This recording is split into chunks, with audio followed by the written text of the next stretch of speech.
बहुत जन्म बिछरे थे माधो, एहो जन्म तुम्हारे लेखे। कह रविदास आस लग जीवों, चिर पयो दर्शन देखे।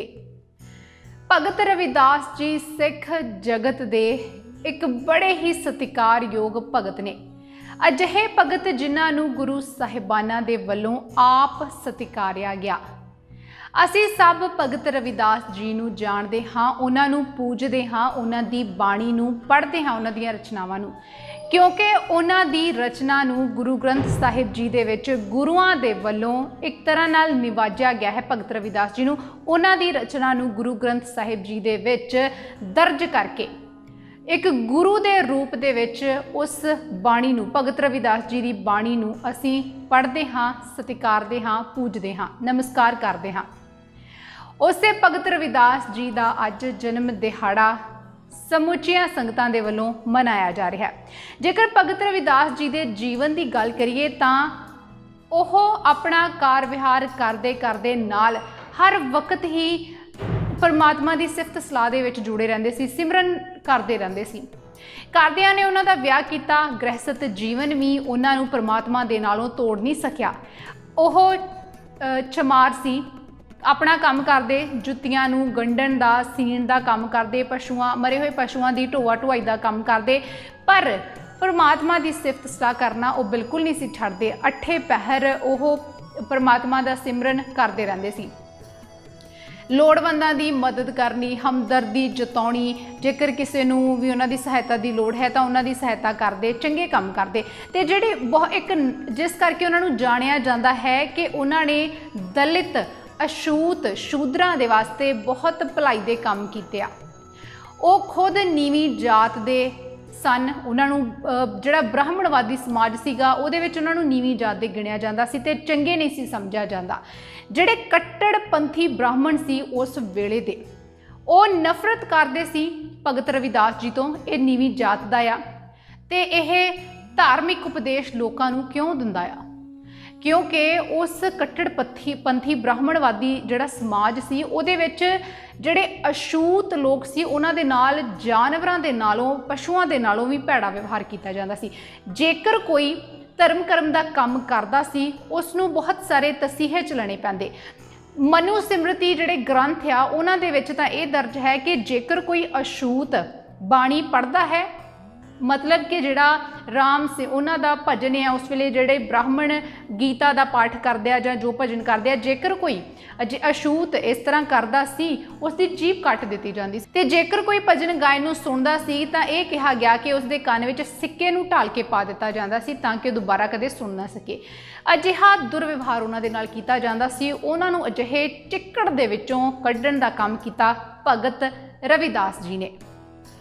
भगत रविदास जी के नाल संबंधित होर बहुत सारिया इहो जिहियां कथावां ने, घटनावां ने जिन्हां दा जिक्र होंदा है।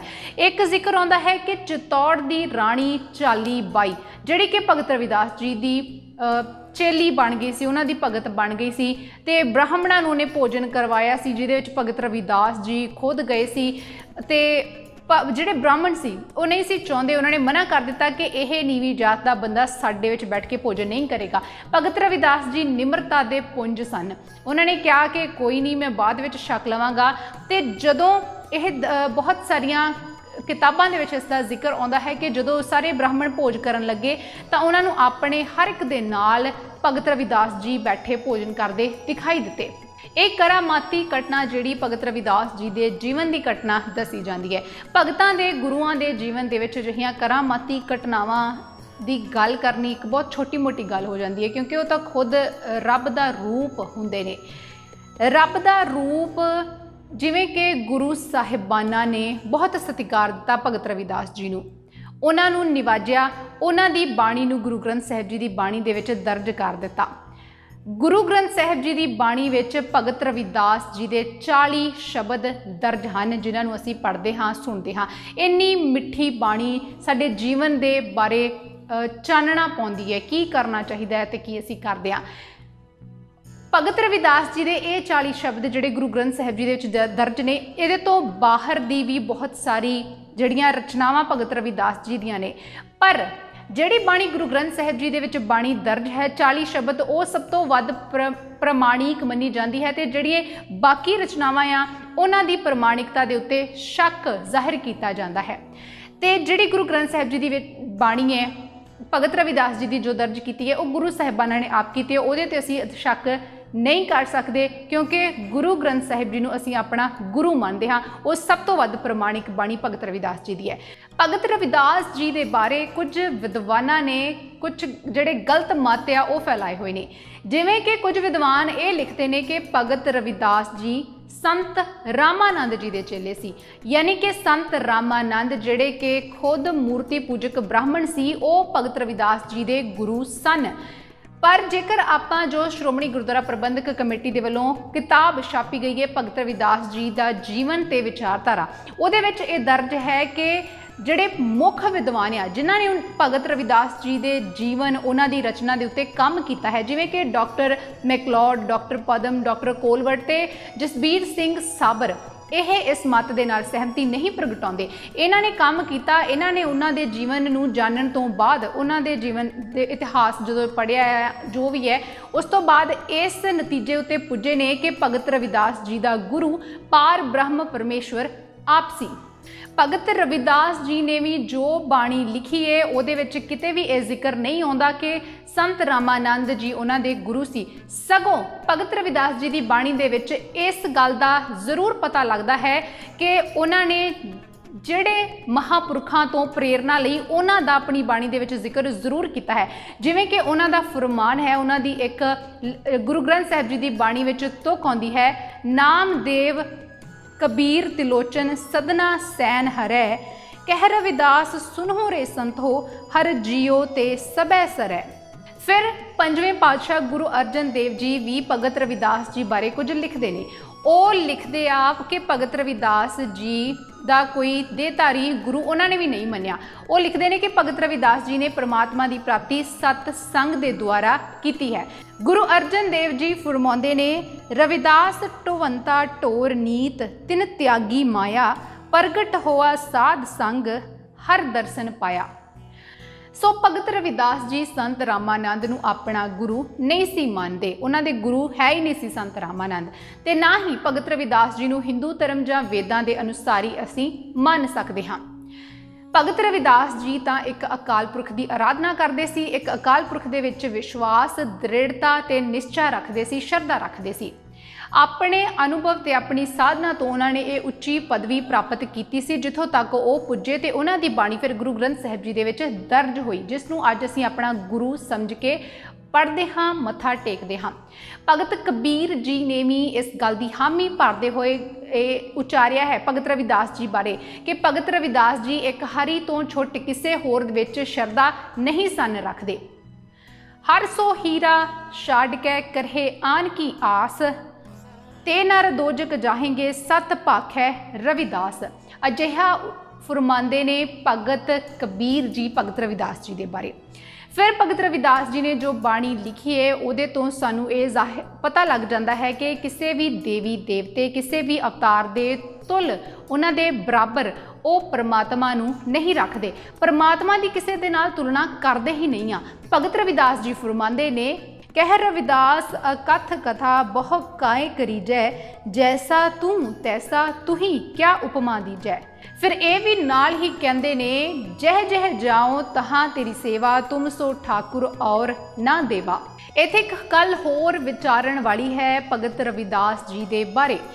भगत रविदास जी का जन्म दिवस मनाया जा रहा है। जदों उन्हां दा जन्म दिवस हुंदा है जां वैसे भी जो फोटोआं वायरल कीतियां जांदियां ने उन्हां दे विच ज़्यादातर भगत रविदास जी नूं नंगे सिर दिखाया जाता है।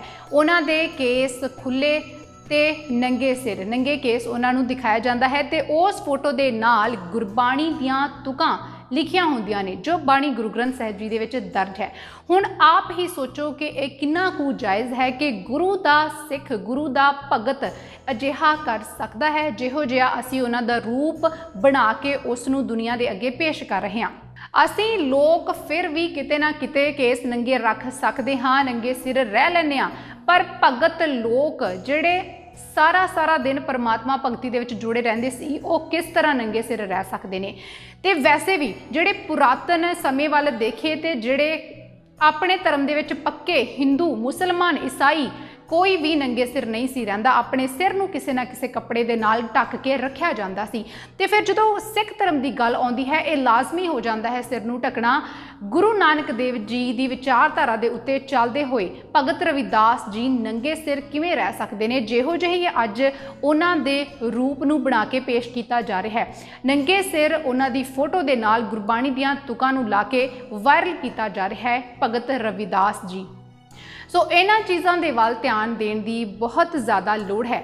ਇਹ ਚੀਜ਼ਾਂ ਆਪਾਂ ਵੀ ਵਾਇਰਲ ਕਰਦੇ ਹਾਂ ਤੇ ਇੰਟਰਨੈਟ ਦੇ ਉੱਤੇ ਵੀ ਬਹੁਤ ਜ਼ਿਆਦਾ ਅਜਿਹੀਆਂ ਫੋਟੋਆਂ ਪਈਆਂ ਹੋਈਆਂ ਨੇ। ਸੋ ਸਾਡੀ ਇੰਨੀ ਕੁ ਜਿਹੜੀ ਜ਼ਿੰਮੇਵਾਰੀ ਜ਼ਰੂਰ ਬਣ ਜਾਂਦੀ ਹੈ ਕਿ ਅਸੀਂ ਇਹੋ ਜਿਹੀਆਂ ਫੋਟੋਆਂ ਡਾਊਨਲੋਡ ਕਰਕੇ ਅੱਗੇ ਨਾ ਭੇਜੀਏ।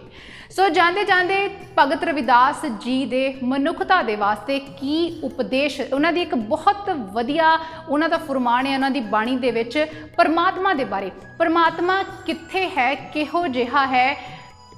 ਅੰਤ ਤੇ ਭਗਤ ਰਵਿਦਾਸ ਜੀ ਦਾ ਇੱਕ ਬਹੁਤ ਹੀ ਅਹਿਮ ਉਪਦੇਸ਼, ਇੱਕ ਬਹੁਤ ਹੀ ਵਧੀਆ ਗੱਲ ਉਹਨਾਂ ਦੀ ਬਾਣੀ ਦੇ ਵਿੱਚੋਂ ਜਿਹੜੀ ਕਿ ਤੁਹਾਡੇ ਅੱਗੇ ਰੱਖਣੀ ਜ਼ਰੂਰ ਚਾਹਾਂਗੇ।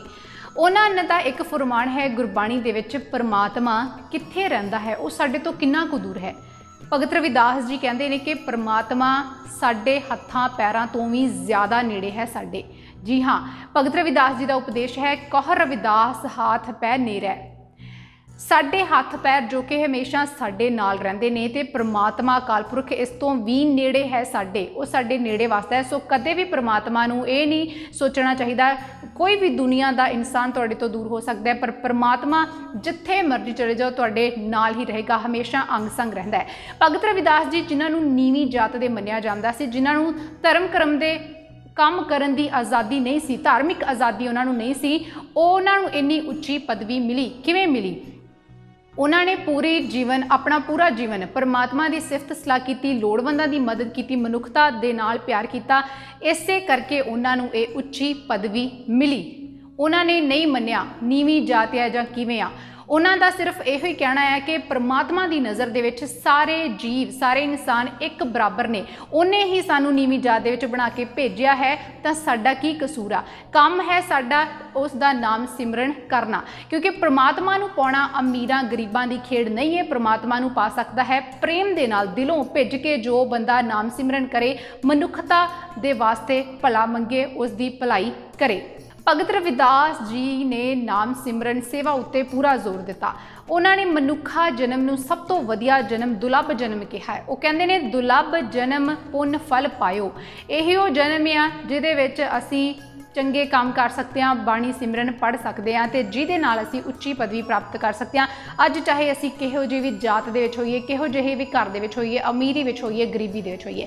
ਸੋ ਭਗਤ ਰਵਿਦਾਸ ਜੀ, ਭਗਤ ਕਬੀਰ ਜੀ ਅਜਿਹੇ ਭਗਤ ਨੇ ਜਿਹੜੇ ਨੀਵੀਂ ਜਾਤ ਦੇ ਵਿੱਚ ਸੀ ਪਰ ਉਹ ਉੱਚੀਆਂ ਪਦਵੀਆਂ ਪਾ ਕੇ ਗਏ ਨੇ। ਕਿਵੇਂ? ਪਰਮਾਤਮਾ ਦਾ ਨਾਮ ਸਿਮਰਨ ਕਰਕੇ। ਜਿਨ੍ਹਾਂ ਨੂੰ ਉਸ ਸਮੇਂ ਦੇ ਵਿੱਚ ਬ੍ਰਾਹਮਣਾਂ ਦੇ ਵੱਲੋਂ ਧਰਕਾਰਿਆ ਜਾਂਦਾ ਸੀ, ਉਹਨਾਂ ਨੂੰ ਪੂਜਾ ਪਾਠ ਕਰਨ ਦਾ ਕੋਈ ਹੱਕ ਨਹੀਂ ਸੀ, ਬ੍ਰਾਹਮਣਾਂ ਵੱਲੋਂ ਨਫ਼ਰਤ ਕੀਤੀ ਜਾਂਦੀ ਸੀ। ਉਹੀ ਬ੍ਰਾਹਮਣ ਬਾਅਦ ਦੇ ਵਿੱਚ ਤੇ ਅੱਜ ਵੀ ਉਹਨਾਂ ਨੂੰ ਨਮਸਕਾਰਦੇ ਨੇ।